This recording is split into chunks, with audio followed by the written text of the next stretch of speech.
Hey,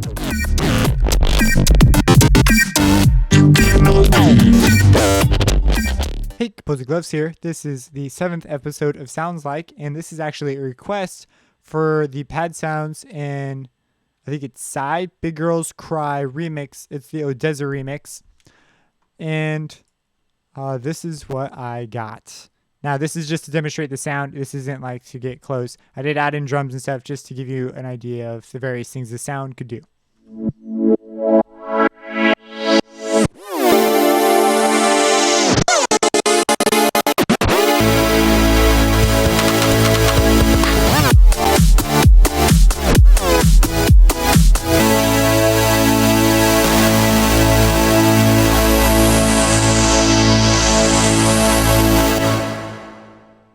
So pretty simple. Let's go ahead and make the sound. Now the sound itself is actually super simple. The idea behind it is the compositional, like how you automate things on and off. So it's essentially, let's go to patch. It is a bunch of saw waves and square waves an octave up and some more square waves just because to make it really thick. Being unison a whole bunch and reverbed a whole bunch. And the automation comes in. I am automating it on a low pass filter with an EQ that is simulating resonance. And then I'm automating kind of real-time time stretching type deal with gross beat. And I'm also using the gross beat amplitude gating effects. So if you don't understand what all this means, let's dive into it and make the patch. Also, if you do not know what I'm about to talk about when I go into Massive sort of and start just moving the knobs and stuff, and you want more detail, go to my Massive series, Massive from the Ground Up, and you can find it there. So we have this sound. Let me turn my MIDI controller on. And it's great. Now let's go to a new sound. That is the Telltale new sound. Okay, so it's a saw wave already. That's great. And I already knew it was pad sounds just from listening to it that they were kind of thick. So I started unising them. You just go voicing, unison, turn oscillator 2 on, and I went to the square wave for this guy and took it an octave up just to fill the range up. And at this point, I wanted to thicken things up, so I just barely move it. And it makes all my partials different pitches, which creates a much thicker texture. And I also did that for the wavetable.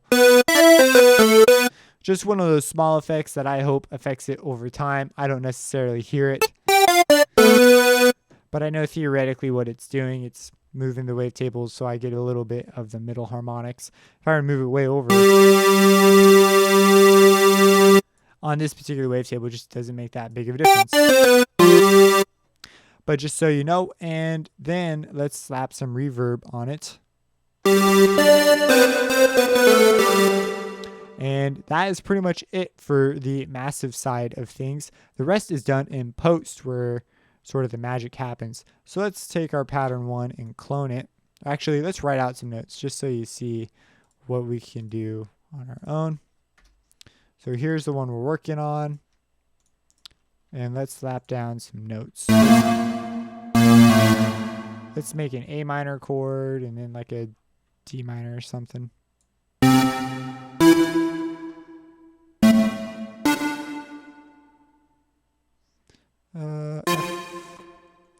Then G, and then E. There you go. That would sound very nice. My bad. This plays.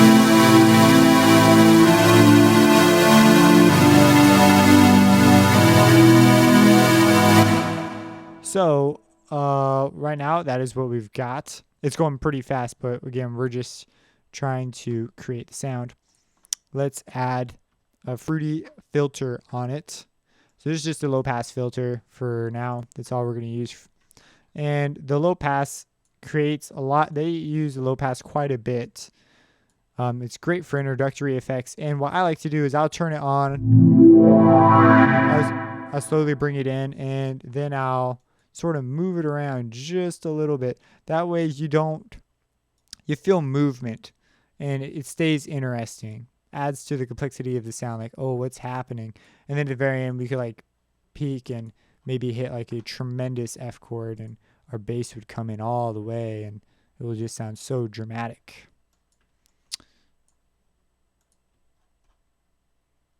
We'll include that.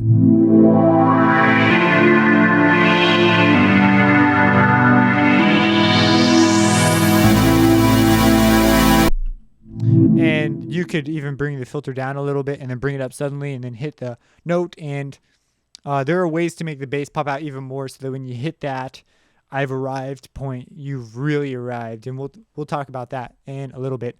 So that's pretty much the gist so far. Now let's make some resonance, some simulated resonance. And the way you do that is you just take an EQ, multi-band EQ, and you just automate a band going up and down like that. And you want to, so in order to automate it in Fruity Loops in FL Studios, you automate this guy right here. So let's click create automation clip. You want to be sensitive to where the notes are, because that plays a role in what you're amplifying. So, but we're just going to be kind of general. We generally don't want to go too low, because I didn't want the low end really all that emphasized. And this is just to give it more movement. And in Massive itself, it actually has filter resonance. Most filters have resonance, and it just adds sort of to the magic of filters. So when you hear that, it just sounds nice.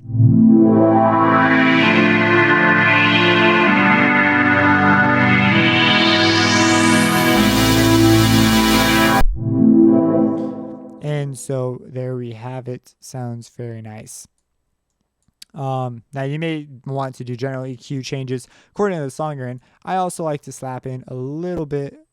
I like to put this at the top actually, just a little bit of additional reverb, because mixing in multiple reverbs gives it more of a sense of space, I feel like. But maybe it's just more reverb and I just like more reverb, but I like using more than one plugin for reverb. So using Massive's internal reverb and the external.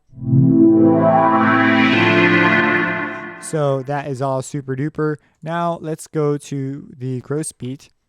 Okay, so I'm doing two things here. I'm automating this time, which essentially performs a time stretch for you. And you can turn this down to change the, okay, let me show you. So we go here and we automate this guy. Now we're doing some time stretching, and we want a time stretch to happen right here. They do this in their mix. This is why I'm showing you this. But if we do this,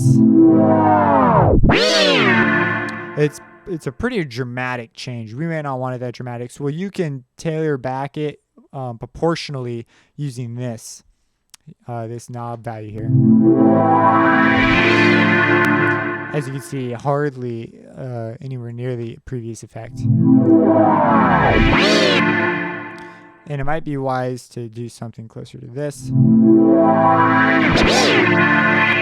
So this is something that's really fine tuning. You go through and you make your variations. And then the other thing they like to do was they did volume cutoffs. Now there are a few ways to go about this. You could go to maybe just a low pass filter and just do a pulse, like on, off, on, off, on, off. You could automate the volume on, off, on, off, on, off. Or a third option, the way I chose to do it, let's get to that, is the actual, they have an amplitude gating option in here. And you could, the way I like to go about it is you go create automation clip. You have this automation clip. Then you go to sidechain, you click copy value, and you can come down, whoops, didn't mean to push that. You come down here, click boom, and then you put paste value, and then make another clip. So now it'll start side chaining on that one chord and then turn off.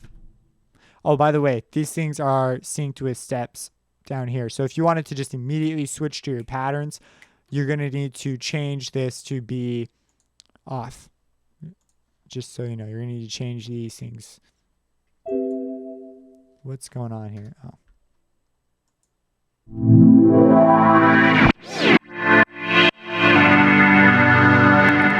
So a lot of the things I heard in the track itself actually doing was it'd reach this arrival point and then just slam on the side chain like nobody's business to make room for drums and things.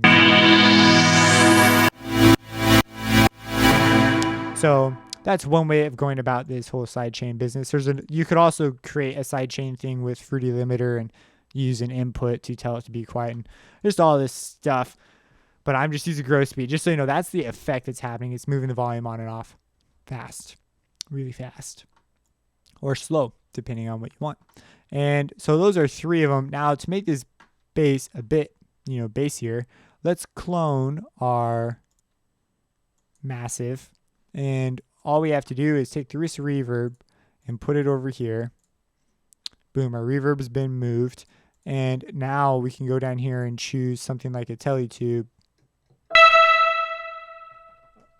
Tube distortion. And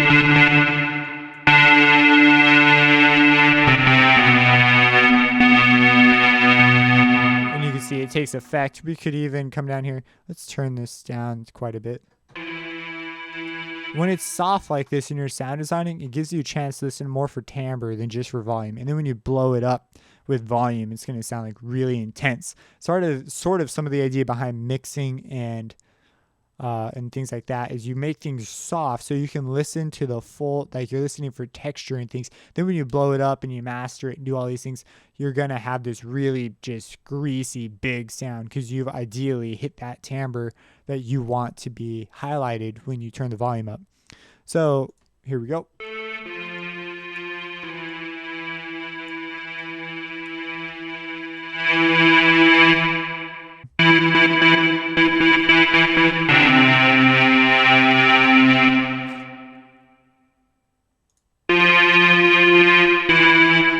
Let's go to our routing tab. And let's change the tube distortion.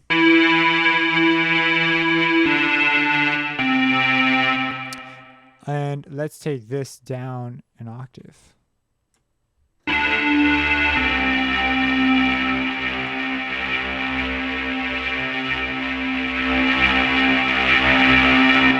So, and let's turn this to 0. So now I've got this sort of bassy version of the same patch. So it'll meld really good with our sound. So when we want the bass to come in,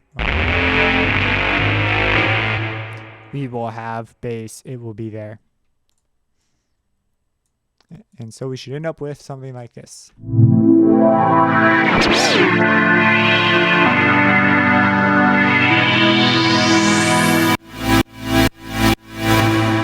And if we were to take this off,